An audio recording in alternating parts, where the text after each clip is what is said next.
이 말씀의 제목은 누가 하나님 앞에 설 수 있을까? 여기 20절에 보면 베스레메스 사람들이 말하기를 여호와 이 거룩하신 하나님 앞에 누가 설 수 있겠느냐, 이런 말씀이 나오는데요. 누가 하나님 앞에 설 수 있을까? 그러니까 이제 이 말을 하게 된 거는 그 사무엘상 4장부터 나오는 내용을 좀 살펴봐야 되는데, 이스라엘 백성들이 블레셋하고 이렇게 전쟁할 때 전쟁에 이렇게 지게 됐어요. 그러니까 이스라엘 장로들이 우리 이스라엘 백성들이, 우리 조상들이 여리고를 돌 때도 언약궤를 들고 나갔고, 광야를 통과할 때도 언약궤를 앞세워 나갔고, 어떤 어려움 올 때마다 언약궤를 메고 나가면 승리했다. 그래서 이번에 블레셋한테 우리가 전쟁에 질 것 같으니까 언약궤를 메고 나가자. 그래서 그렇게 합시다. 이래가지고 언약궤를 메고 전쟁에 나갔는데 빼앗겼어요. 빼앗겨가지고 이제 이스라엘 백성들은 많은 어려움에 빠졌고, 근데 그 블레셋 사람들이 이제 언약궤를 빼앗아 가져가서, 우리 이제 이 언약궤를 빼앗아서 자기네가 섬기는 다곤 우상, 다곤의 신이 여호와의 신을 이겼다. 그래서 이 언약궤를 갖다가 다곤 신당에다가 갖다 놨는데, 근데 글쎄 이 다곤 신 넘어져 있고, 또 가서 보면 목이 부러져 있고 팔다리가 부러져 있고 그런 거예요. 그래서 이 언약궤를 또 여러 곳으로 옮겨요. 가드, 에글론, 아스도덱에서 하니까 가드에서 또 하니까 에글론, 계속 옮기는데 옮기는 곳마다 그 질병이 일어나지 않으면 여러 가지 재앙이 들어오는 겁니다. 그래서 이거 안 되겠다. 그래서 이제 이거를 이제 돌려보내려고 돌려보냈어요. 돌려보낼 때 이 블레셋 사람들이 언약궤를 그 마차에다 실어가지고, 소가 끄는 마차에다가, 그래서 송아지 띄워놓고 그 송아지 젖먹이던 암소 2마리, 그거를 결의를 해가지고 2마리를 해가지고 마차를 해서 언약궤를 싣고 이게 쭉 가니까 곧장 베스메스로 가는 거예요. 베스메스. 그래서 베스메스 가니까 베스메스에서 그냥 언약궤가 온다고 너무 기뻐가지고 그 언약궤를 들여다보다가 사람이 5만 70명이 죽었어요. 그래서 이스라엘 백성들이 하는 말이 이거예요. 여호와 이 거룩하신 하나님 앞에 누가 설 수 있겠는가? 요즘으로 말하면 어떻게 해야 하나님을 바로 섬기겠는가? 이거 하여튼 언약궤에 잘못 따르면 이스라엘 나라는 언약궤를 이용한 거죠. 언약궤를 이용한 거. 그래도 빼앗기고 어려움에 빠지고, 또 블레셋이 언약궤를 뺏어다가 이거는 우리가 이겼다. 그래서 언약궤를 뺏어다 놨지만 재앙이 쏟아짐으로 감당을 못하고, 그래서 언약궤가 돌아왔는데 베스메스 사람에게로 오는데 베스메스 사람은 너무 좋아서 가서 본 거예요. 그런데 5만 70명이 죽어버려요. 이거 어떡하란 말이에요. 그래서 요즘으로 말하면은, 요즘 이제 많이들 말하는 게, 어떻게 해야 하나님을 바로 섬기겠느냐. 하나님 섬긴다고 다들 이제 이렇게 나왔는데 어떻게 섬겨야 이 하나님을 바로 섬기겠는가?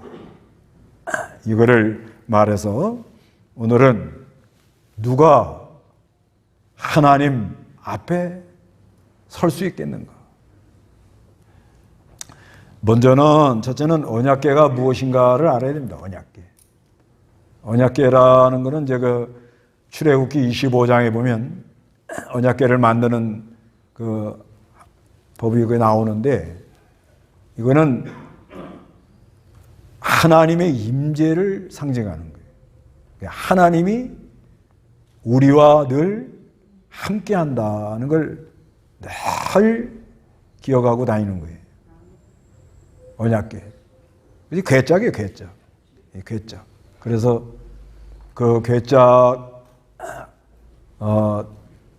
길이는 2규빗 반, 또 이쪽으로는 1규빗 반, 높이도 1규빗 반 이래가지고 궤짝을 만들어가지고 거기다가 금을 씌워놓고 그 위에는 속죄소를 만들어서 그룹이 이렇게 있는데 이 속죄소에 이게 이제 7월 10일 유대의 달력으로 7월 10일 대속죄일이 되면 대제장이 피를 가지고 들어가서 그 속죄판에다가 피를 뿌려서 이거를 우리 여기 뭘 말씀하는가 하면 예수 그리스도의 피로 죄를 다 용서할 거다. 이거를 말하는 거예요. 예수님의 피로 죄를 다 용서함으로 죄를 용서받은 사람은 늘 하나님의 임재를 체험하고 하나님이 늘 우리 앞에 계시고 하나님의 인도와 주장을 받을 것이다. 이렇게 말씀하는 거예요. 그 다음에 그 언약궤 안에는 뭐가 있느냐? 이거는 십계명이 들어있고 아론의 쌍난 지팡이가 들어있고 만나를 담은 금항아리가 들어있어요. 그래서 이건 오늘날 우리에게 뭘 교훈하는가 하면 하나님이 임재하는 데 있어서 그러니까 죄라는 것을 용서를 해서 예수의 피로 죄를 씻어서 그 하나님의 임재가 일어날 때 그 임재의 역사가 일어날 때 생명력 있는 사람을 통해서 아론의 쌍난 지팡이라는 건 생명력 있는 사람을 통해서 하나님의 말씀을 가지고 우리에게 신령한 양식을 이렇게 나눠준다. 그래서 늘 하나님과 함께하는 그런 은혜로운 길을 걸어가도록 이렇게 하신다는 것입니다. 그런데 이 언약궤를 잘못 다뤘다는 거예요. 이 언약궤를 잘못 다루는 거예요. 그래서 이 언약궤를 잘못 다루는 건 여기 뭐가 나오는 거냐면 이 언약궤를 이용하려고 하는 사람. 그 이스라엘 백성들이 지금 전쟁에 나가서 지니까 언약궤를 가지고 나가자. 이래가지고 나갔는데 빼앗겼거든요. 이건 오늘날로 말하면은 이제 이 언약궤는 하나님의 임재가 있는 이 성도들의 모임. 그래서 이 교회를 많이 상징하는데 이거는 신앙이 바로 안 돼가지고 하나님을 이용하려고 그러는 거예요. 하나님을 이용하려고 하면은 그건 가다가 어려움을 당합니다. 하나님을 이용하려는 사람도 있고 교회를 이용하려고 하는 사람도 있고 그러죠. 그런 거는 그건 하나님이 허락을 안 합니다. 그래서 어려움에 빠지게 되고 그 다음에는 이 언약궤를 뺏어가지고 아주 그냥 자기네들이 짓밟는 사람. 이건 어느 시대나 있는 건데 교회를 마귀가 역사를 해가지고 교회를 아주 짓밟아 버리는 거예요. 그런데 교회를 짓밟는다고 교회가 짓밟아지느냐? 절대 그렇지 않다는 거예요. 어느 시대나 그래요. 그래서 지금도 전 세계적으로 보면 그 신앙 자유를 빼앗고 예수 믿는다는 말만 하면 아주 사람을 잡아 가두고 죽이려고 그러고 교회를 다 아주 없애버리려고 그러고 그러고 나가는 그런 나라들은 어려움에 많이 봉착해요. 그래서 이 하나님 섬기는 거를 도와줘야지 이거를 어떻게 하든지 그저 막으려고 그러고 못하게 하려고 그러고 예수 믿는 사람을 괴롭히고 이래 나가면은 이거는 하나님이 안 기뻐. 안 기뻐해가지고 그 어려움 당하더라고. 그 나라가 어려움 당하고 교회에 아주 그 짓밟아 버리려고 하는 그런 세력을 하나님께서 다스립니다. 하나님은 스스로 영광을 지키기 때문에 사람들이 교회를 문 닫게 하고 예수 못 믿게 하고 이렇게 한다고 되는 게 아니에요. 하나님의 영광을 스스로 지키고 누구라도 이 흑암에 빠져가지고 교회를 손해주고 예수 믿는 사람을 괴롭히고 또 이 교회를 탄압하면 하나님께서 반드시 심판해요. 역사가 지금 그걸 말하고 있잖아요. 우리 주위에도 여러 나라 보면 예수 못 믿게 하고 교회 다 문 닫게 하면은 경제가 아주 뭐 얼마나 어려워진지 몰라요. 경제가 어려워지고 농사가 안 되고 요한계시록에 보면은 그 두 증인이 나오는데 그 두 증인은 교회를 말하는 거예요. 교회. 요한계시록 11장에 보면 두 증인이 나오는데 이 교회를 말하는데 이 교회를 괴롭히면 하나님은 어떻게 하느냐? 불이 나오게 해요, 불. 그 불나는 게 그래 불나요. 불이 나오게 하고 그 다음에는 비가 오지 않게 해요. 비가 안 오니 농사를 질 수가 있나요?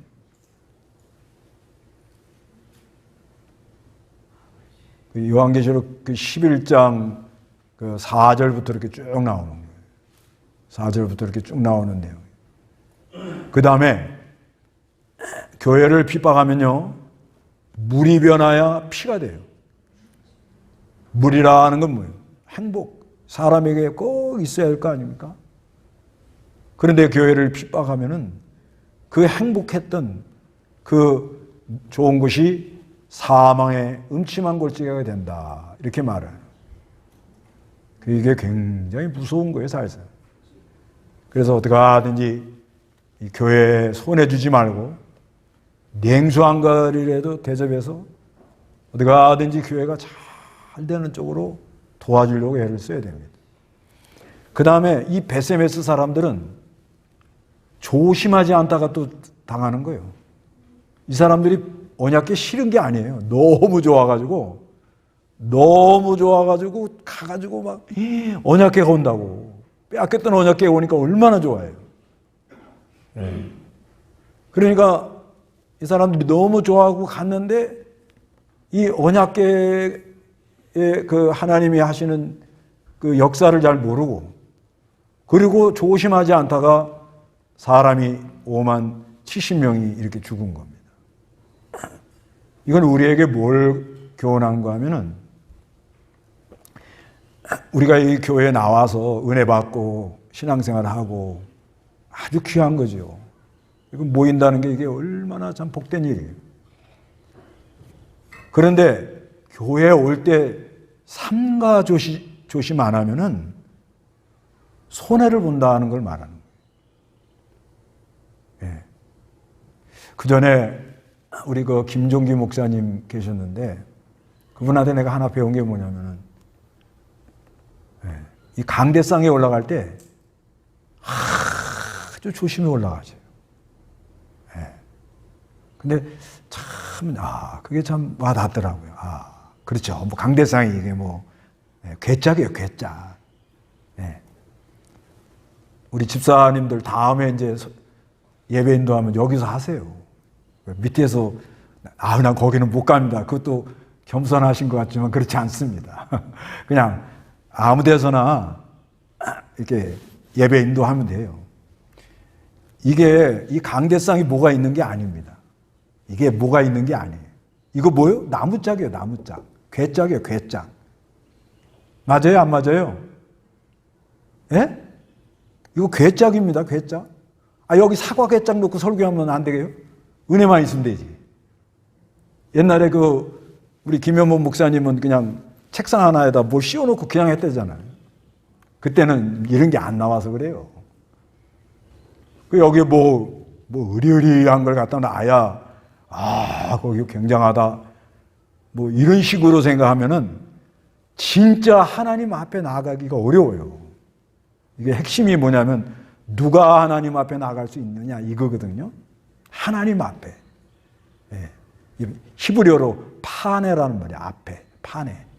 십계명에도 1계명이 뭐냐면 너희는 내 앞에 다른 신을 두지 마라. 이렇게 말해요.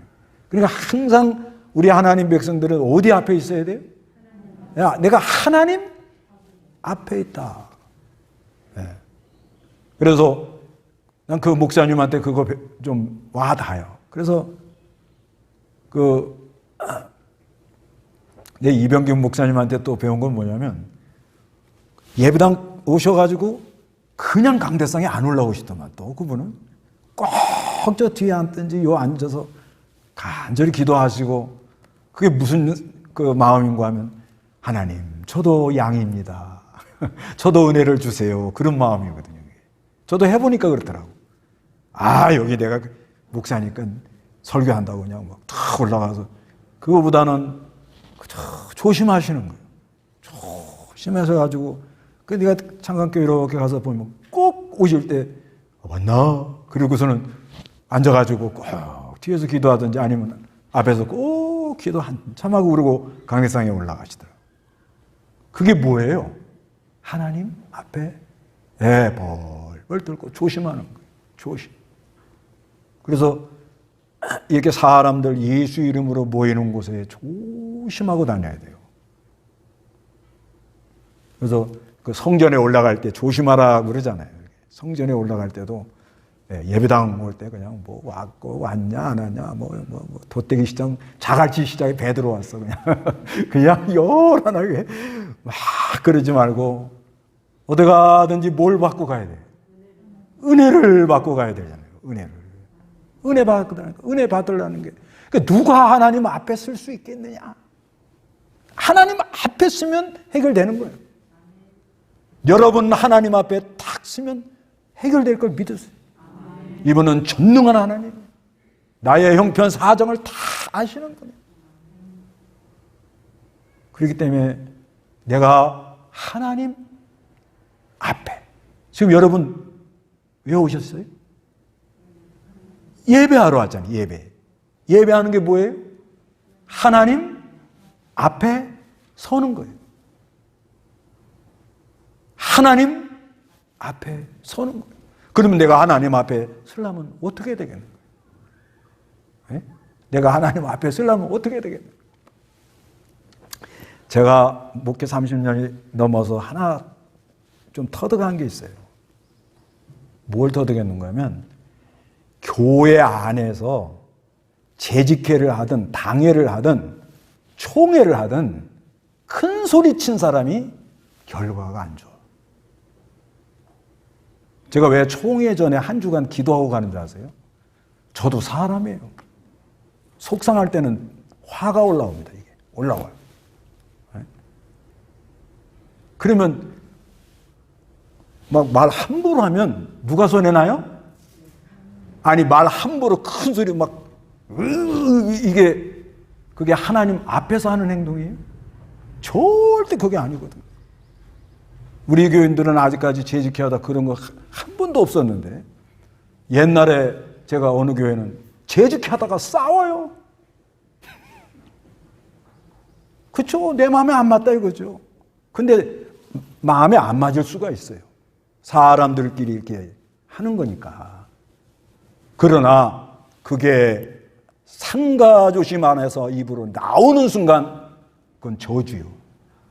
그렇게 돼 있습니다, 이게. 그래서 총회 같은 데도 진짜 조심해야 된다는 거예요. 이게 뭐 나와가지고 그냥 뭐 큰 소리 치고 함부로 말하고 끝내니까 30년 지내보니까 그 총회석상에서 막 큰 소리 치고 이런 사람 결과가 안 좋아. 벌써 큰 소리를 쳤다는 자체가 뭐예요, 이게? 안에 뭐가 있다는 거야, 이 사람? 분. 여러분은 천당 가는 날까지 교회 안에서는 절대 큰 소리 치지 마세요. 우리 교회는 목사만 큰 소리 치잖아요. 근데 예배하고 회의하고는 다릅니다. 예배는 선포. 하나님 말씀이 이러하다. 그 정신 발작 나도록 해야 되는 거예요. 그러니까 선포를 해야 되는 거예요. 그렇지만 회의라는 건 성경법에 맞춰서 이 사람들이 하는 거를 조종하는 거거든요. 그러니까 이렇게 해서 어떤 좋은 안건이 있으면 이렇게 잘 얘기를 해서 이렇게 하면 좋지 않겠습니까? 이렇게 건의하는 마음으로 해야지. 나는 이렇게 깨달았는데 당신들은 왜 그렇게 하는가? 이러고 이렇게 큰 소리 쳐놓으면 베스메스 이 사람들처럼 뭐요? 손해가 나요. 손해가 납니다. 그래서 예배당 올 때는 여러분 다 그렇게 하셔야 돼요. 어떻게 해요? 떠날 때부터 집 떠날 때부터 벌써 하나님 은혜가 있으니까 떠났을 거 아니에요. 어떻게 해야 돼요? 마음 다하고 뜻 다하고 청성 다 해서 하나님 이번 주 은혜 주세요. 은혜 주세요. 여러분 은혜 받아야 살잖아요. 은혜 주세요. 그러고 와야 돼요. 은혜 주세요. 그래서 오셔가지고 그저 인사도 하고 하지만은 경건하게. 그렇죠. 그동안 한 주간 동안 가슴앓이 속병 얘기 좀 하고 싶은데 이거 뭐 얘기할 대상 내 얘기 들어줄 사람도 없고 교회 가서나 좀 한다고 하는데 너무 이게 지나치면요 은혜를 소멸돼요. 손해가 나버립니다. 누가 하나님 앞에 설 수 있을까? 하여튼 하나님 앞에 서면 해결되는 거예요. 그러다가 여기는 이제 하지만 저 사무엘하 6장에 보면은 언약궤를 소술에 싣고 나가다가 흔들리니까 덜그덩덜그덩 흔들리니까 타작마당에서 소가 뛰니까 웃사가 그걸 탁 잡았어요. 잡으니까 웃사가 그 자리에서 즉사했어. 이건 뭘 우리에게 교훈하느냐? 교회의 주인은 누구죠? 하나님인데 이걸 사람이 좌지우지하려면 그 사람은 죽는다. 이걸 말씀하는 거예요. 그러면 어떻게 해야 우리가 하나님 앞에 설 수 있겠는가? 어떻게? 그래서 왜 이렇게 언약궤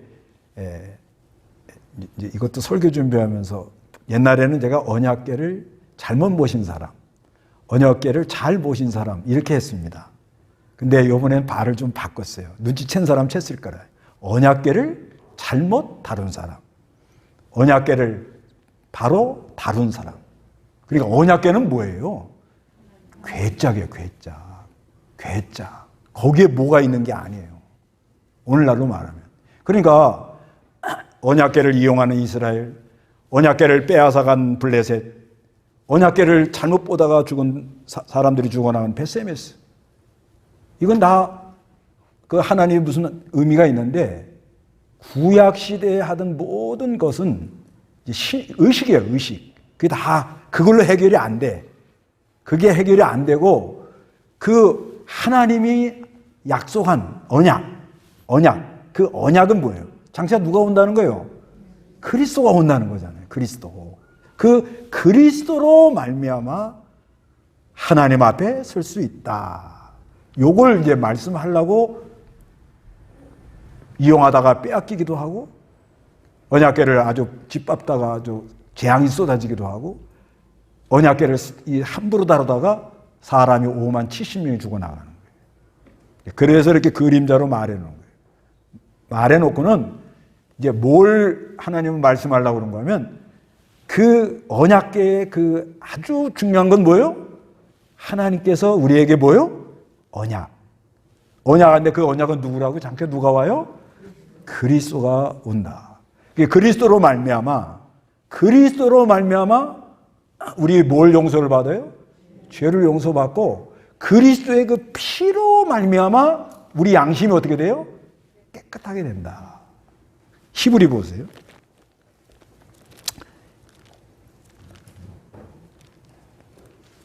이 언약궤를 말하는 것은 그림자였다. 구약시대. 그림자. 히브리 9장 14절 다 같이 한번 읽어봐요. 히브리 9장 14절 하물며 영원하신 성령을 통하여 흠없는 자신을 하나님께 드리신 그리스도의 피는 더욱더 우리 양심을 죽은 행실로부터 깨끗하게 하여 살아계신 하나님을 섬기게 하지 않겠느냐. 그러잖아요. 그러니까 이건 뭐예요?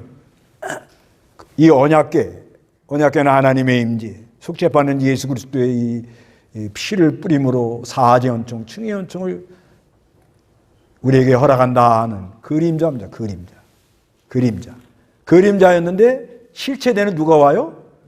이제 그리스도가 오셔서 이제는 예수의 피로 씻은 그 양심을 다 끄게 한 사람이 하나님을 섬길 수가 있다. 이렇게 말한다. 그러니까 지금은 오신 예수님을 믿고 예수의 피로 뭘 씻어요? 죄를 깨끗하게 씻는. 어떻게 씻어요? 대강 씻어요? 어떻게 씻어요?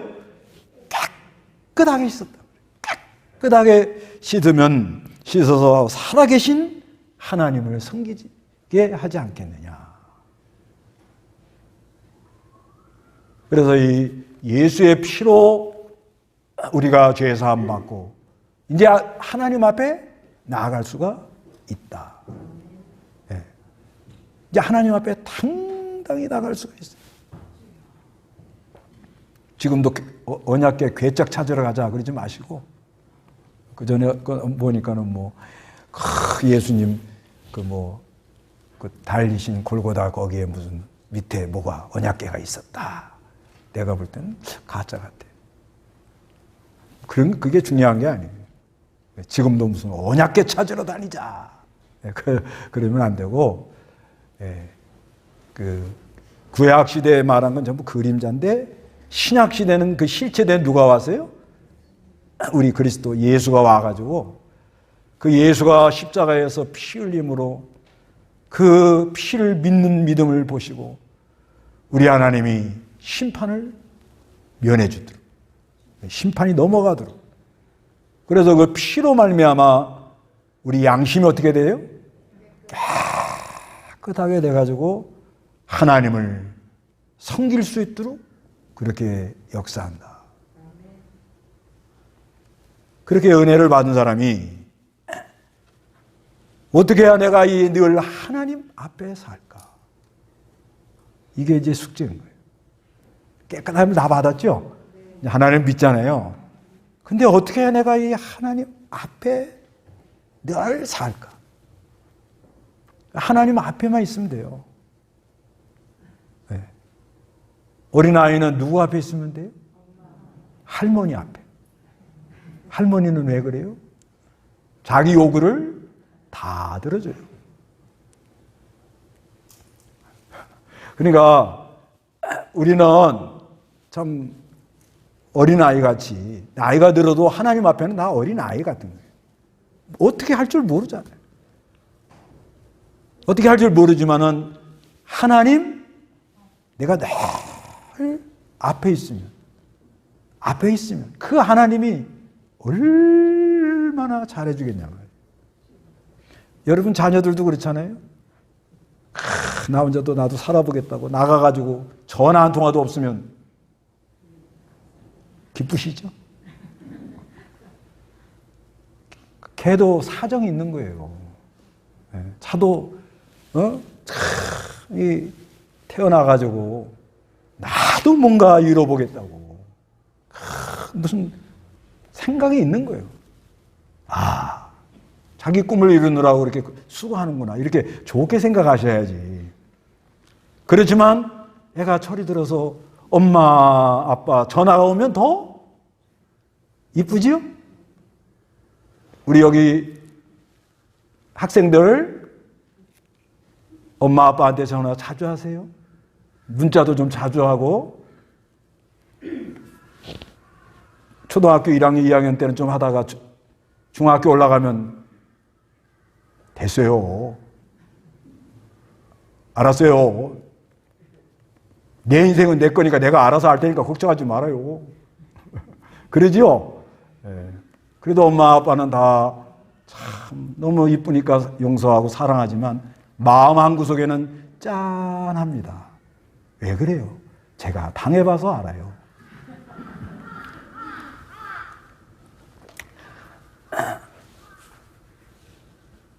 그래도 부모 입장에서, 그 다음에 목회자 입장에서 그저 사랑하는 거예요. 하나님이 사랑하라 하니까 그냥 사랑하는 거예요. 그죠? 부모님들 다 그러시잖아요. 할머니 앞에 알랑방구를 끼면 세뱃돈이 올라갑니다. 요즘 애들요, 인터넷에서 세뱃돈 얼마 받느냐 그거 서로 공유한대요. 어떤 애는 10만 원, 어떤 애는 30만 원, 어떤 애는 100만 원까지 받았답니다. 그 경쟁적으로 그래놓고 얘네들이 그걸 해놓고는 할머니한테 누구는 얼마 받았대 하고 나도 그렇게 달라 이거지. 하여튼간 중요한 거는 우리가 누구 앞에 있다고요? 네, 하나님 앞에. 누가 하나님 앞에 설 수 있을까? 네. 이것만 되면 얼마나 좋겠나. 네. 그래서 그리스도를 믿는 믿음을 가지고는 이제 예배가 누구 앞에 가는 거예요? 하나님 앞에. 아까도 잠깐 말했지만 예배하러 올 때는 미리 준비 잘 하시고, 하여튼 이번 주일 은혜 받게 해달라. 은혜는 누가 주십니까? 하나님이 주시는데 마음 다하고 뜻 다하고 힘 다하고 정성 다해서 은혜 받으려고 사모하는 자에게 우리 하나님이 좋은 걸 채워줘. 그래서 하나님은 영이시니 예배하는 자가 뭐예요? 신령과 진정.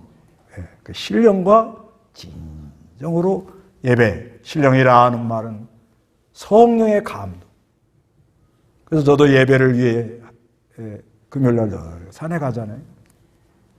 하나님이 은혜를 줘야 되니까. 여러분도 다 집에서 기도하시잖아요. 그래서 삼합이 맞아야 돼요. 은혜라는 거. 하나님은 주기로 예정됐고, 인도자는 심부름을 바로 하고, 받는 사람은 받을 준비가 돼 있어야 된대요. 그래서 뭐 하려고요? 하나님 앞에 서려고. 그래서 예배하는 것은 신령과 진정으로 예배하면서, 여기 사무엘상에 이렇게 보면은 여기 누가 하나님 앞에 설 수 있을까 이렇게 말해놓고 사무엘상 7장에서 무슨 이야기가 나오죠? 사무엘이가 미스바에 모여라 해가지고 뭐요? 회개 운동을 일으킵니다. 문맥적으로 그런 거예요. 그래서 전심으로 그 사무엘상 7장 보면은, 여기 7장 5절 우리 다 같이 한번 읽어봅시다. 7장 5절. 사무엘이 말하기를 이스라엘은 모두 미스바로 모여라. 내가 너희를 위하여 기도할 것이다 하니, 그들이 미스바에 모여 물을 길어 여호와 앞에 붓고 그곳에서 그날에 금식하면서 말하기를 우리가 여호와께 범죄했습니다라고 하였다. 사무엘이 미스바에서 이스라엘 자손을 재판하였다. 그러니까 미스바로 모여라 하고 하면서 내가 사무엘이 너희를 위하여 하나님께 뭐 한다고요? 기도하겠다. 그러면서 하는 말이 뭐예요? 그들이 6절에 미스바에 모여 물을 길어 모여 여호와께 붓고, 이게 뭐예요? 전폭으로 여호와께 마음을 쏟는 걸 가리켜요. 이게 전심으로 하나님을 찾는 사람, 전심으로 하나님 찾는 사람이 여호와 앞에 쓴다, 그런 말이에요. 전심으로. 어떤 사람이 전심으로 하나님을 찾을까요? 코로나 걸려가지고 아플 때. 그때 안 찾았어요? 하여튼 어려움 당할 때 전심으로 많이 찾죠. 그래서 하나님께서 어느 때나 이 회개 역사를 일으키는 때가 있어요. 우리나라도 옛날 1907년 평양 대부흥. 그냥 하나님이 그냥 은혜를 많이 주니까 그냥 회개가 나오고, 회개가 막 나오고. 하나님이 은혜를 주면 마음이 하나님께로 전폭으로 기울어지면서 막 회개가 나와, 회개가. 회개만 나오면 얼마나 살 것 같아. 심령이 답답하고 너무 힘들고 괴로운데 그 안에 그냥 하나님의 거룩한 역사로 그냥 시원하게 이 회개 역사가 일어나면 얼마나 좋겠어요. 그 회개 역사, 이 전폭으로 쏟는 그 자체가 뭐예요? 내가 지금 하나님 앞에 있다는 것입니다. 그리고 이 전폭으로 이 하나님을 찾는데, 그래서 성경에 보면은 전심으로 나를 뭐예요? 찾아라, 이런 말이 많이 나와요. 그래서 누구나 이 하나님 앞에 서면 대성공입니다. 하나님 앞에 서면 우리 하나님이 모든 걸 책임져줘요. 시편 124편 8절. 시편 124편 8절. 우리의 도움은 천지를 지으신 여호와의 이름에 있다. 예, 우리의 도움은 천지를 지으신 여호와의 뭐요? 그 이름에 있다고. 이름. 여호와의 이름. 여호와의 이름을 부를 때에 우리 하나님이 도와준다는 거잖아요. 그래서 우리가 하나님 앞에 있으면 하여튼 누구도 하나님이 건들지 못하도록 그렇게 만들거든요. 그러니까 이 언약궤 블레셋이 뺏어갔지만 하나님이 영광을 스스로 지킨다. 이는 원리와 같이 우리 언약된 백성들, 이 언약된 하나님 백성들은 그리스도 안에 있거든요. 그 그리스도 안에 있는 이 백성들이 늘 하나님 앞에 있으면 악한 자가 손도 못 댄다. 어디 그랬어요? 악한 자가 뭘 못 대? 요한일서 했잖아요. 요한일서 보세요.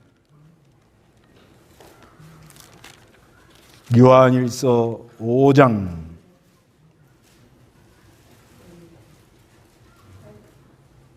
18절 보세요.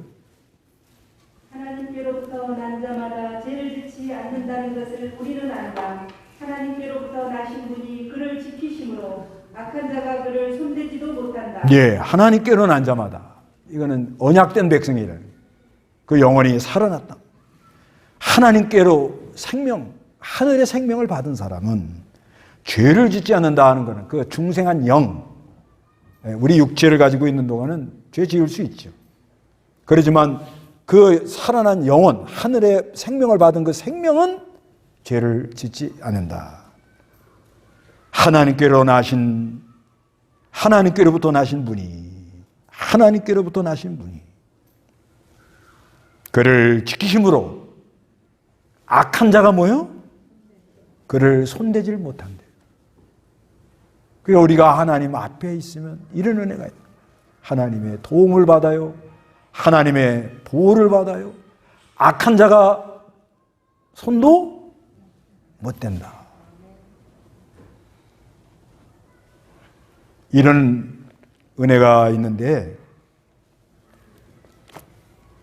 그러기 위해서는 우리가 누구 앞에 있어야 돼요? 하나님 앞에. 여러분, 하나님 앞에서 사시기 바랍니다. 다 같이 기도하겠습니다.